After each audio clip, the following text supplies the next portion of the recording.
I wanted to kind of do a video series about moves that have fallen out of common use or aren't really discussed much anymore. They might be helpful, but I think it's just interesting to see how far we've come as a culture and a skill that that stuff is entire move families are kind of forgotten now. It's interesting to me, I guess, at least. So hopefully some of you find it interesting too. But today I wanted to discuss offset weaves. And what an offset weave is, it's I guess like a weave with an uneven degree of twist is a way to put it. Or the most basic is a 2-beat offset, which is like 5-beat hands. So the twist of a 5-beat, but only 2 beats total. So that would look like that there. And then there's a version with left hand on top of the twist. So I guess just to see it from the front too. 2-beat weave, 5-beat hands. Either side. Huzzah. That's all well and good. You know, like that move comes in handy.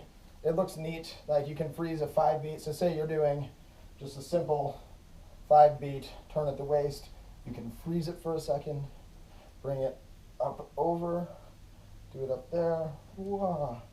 You know, it's good. There's uses. But what is interesting is recently I've actually found, and I believe this was talked about in the past, and that's offset 3-beat weaves. And when I say past, I'm talking like 8 years ago, back in my day, the old day, my day, back in the day for me is back then, like 8 years. Could be different for you. But yeah, so with a 2-in-1 hand spinning, you have a 3-beat weave. So this is a normal 3-beat, pinky led, thumb back. And it's the same whichever hand you're holding it in. That's how it works out. But let's go with what I was going to talk about, and that's the offset 3-beat. So say you lead thumb led and you do a 3-beat. Like this is still a 3-beat weave, but it's offset. It doesn't evenly untwist from side to side. This one, pinky, thumb. Hey Jack, that's the dog Jack and Tanner, by the way. If you see him in the little side ground. But pinky, thumb, so normal, and then the offset would be, and this is just one of the offset, but this is a 3-beat, and it's easy to do. It's relatively easy. You can do this with 2-in-1-handed poi, but it's this. This is a 3-beat weave. Oop. There we go.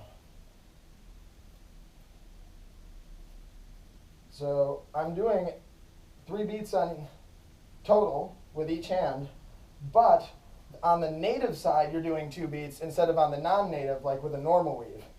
And what I mean by that is, we all taught it and we're taught it, so you got the 1, 2, 1, 1, 2, 1, 1, 2, 1. Well, this is going to be 1, 1, 2, 1, 1, 2, 1, 1, 2, 1, 1, 2, 1, 1, 2.